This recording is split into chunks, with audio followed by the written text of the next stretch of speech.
कल्पना कीजिए कि एक 25 साल का युवक था जिसका नाम आरव था। उसके पास अच्छी नौकरी थी, हर महीने अच्छी सैलरी आती थी, लेकिन उसके चेहरे पर मुस्कान नहीं थी।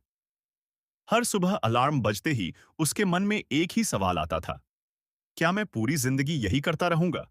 क्या मेरी जिंदगी का कोई असली उद्देश्य है? बाहर से सब कुछ सही था, लेकिन अंदर से वह खालीपन महसूस करता था। एक दिन उसने फैसला किया कि वह अपने सवालों का जवाब ढूंढेगा। वह जापान के एक छोटे से गांव पहुंचा, जहां दुनिया के सबसे खुश और लंबी उम्र जीने वाले लोगों में से कई रहते थे। वहीं उसकी मुलाकात 95 साल के बुजुर्ग केंजी से हुई। हैरानी की बात यह थी कि इतनी उम्र होने के बावजूद केंजी हर सुबह सूर्योदय से पहले उठते, अपने बगीचे में काम करते, बच्चों को कहानियां सुनाते और शाम को बांसुरी बजाते। उनके चेहरे पर ऐसी शांति और खुशी थी जिसे देखकर आरव हैरान रह गया। उसने पूछा, दादाजी, आपकी खुशी का राज क्या है? केंजी मुस्कुराए और बोले, मेरा राज सिर्फ एक शब्द है, इकिगाई। आरव ने पूछा, इकिगाई क्या होता है? केंजी ने जमीन पर 4 गोल घेरे बनाए और कहा, पहला, जो काम तुम्हें सबसे ज्यादा पसंद है। दूसरा, जिसमें तुम सबसे अच्छे हो। तीसरा, जिसकी दुनिया को जरूरत है। चौथा, जिसके लिए लोग तुम्हें पैसे देने को तैयार हैं। जहां ये चारों मिलते हैं, वही तुम्हारा इकिगाई होता है। वही तुम्हारे जीवन का असली उद्देश्य है। आरव सोच में पड़ गया। उसे याद आया कि बचपन में उसे लोगों को नई बातें सिखाना, कहानियां सुनाना और वीडियो बनाना बहुत पसंद था। लेकिन नौकरी की भागदौड़ में उसने अपने सपनों को कहीं पीछे छोड़ दिया था। अगले दिन केंजी उसे पूरे गांव में घुमाने ले गए। वहां उन्होंने 90 साल की एक महिला को खुशी-खुशी फूलों की देखभाल करते देखा, 88 साल के एक व्यक्ति को मिट्टी के सुंदर बर्तन बनाते देखा और कुछ बुजुर्गों को बच्चों को पढ़ाते देखा। आरव ने पूछा, ये लोग इतनी उम्र में भी काम क्यों कर रहे हैं? केंजी ने जवाब दिया, क्योंकि ये काम इनके लिए बोझ नहीं, बल्कि खुशी है। जब इंसान अपने पसंद का काम करता है, तब उम्र मायने नहीं रखती। फिर वे दोनों एक छोटे से रेस्टोरेंट में खाना खाने गए। आरव ने देखा कि वहां कोई भी पेट भरकर नहीं खा रहा था।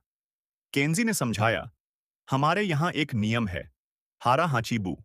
इसका मतलब है कि पेट सिर्फ 80% भरने तक ही खाना चाहिए। इससे शरीर स्वस्थ रहता है और लंबी उम्र मिलती है। आरव को एहसास हुआ कि वह तनाव में अक्सर जरूरत से ज्यादा खा लेता था। उसी शाम दोनों नदी किनारे बैठे थे। केंजी ने पूछा, क्या तुमने कभी ऐसा काम किया है जिसमें समय का पता ही न चला हो? आरव बोला, हाँ, जब मैं वीडियो बनाता हूं या किसी को कुछ नया सिखाता हूं, तब मुझे घंटों का पता नहीं चलता। केंजी मुस्कुराए और बोले, इसे ही फ्लो स्टेट कहते हैं। जब तुम किसी काम में पूरी तरह डूब जाते हो, वही तुम्हें तुम्हारे इकिगाई के सबसे करीब ले जाता है। कुछ दिनों बाद आरव अपने शहर लौट आया।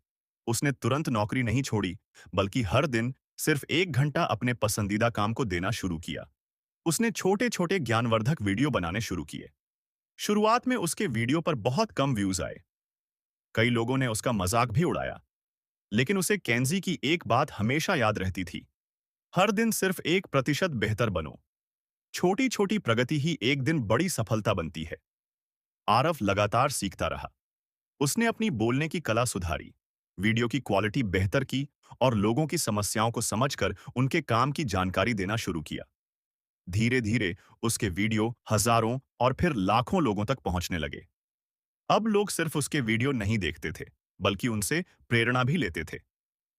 एक दिन उसने महसूस किया कि अब वह अलार्म बजने से पहले ही उठ जाता है, क्योंकि अब उसके पास सुबह उठने की एक वजह थी।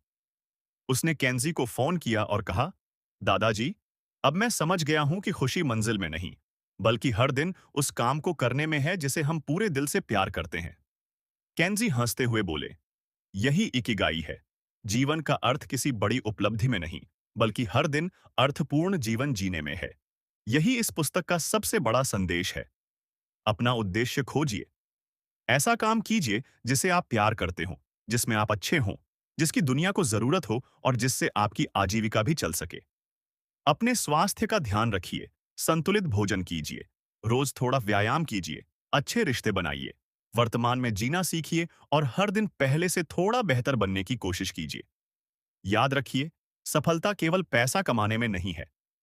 असली सफलता उस जीवन में है जिसमें हर सुबह उठकर आप मुस्कुराते हुए कह सकें, आज का दिन भी मैं अपने उद्देश्य के साथ जीऊंगा।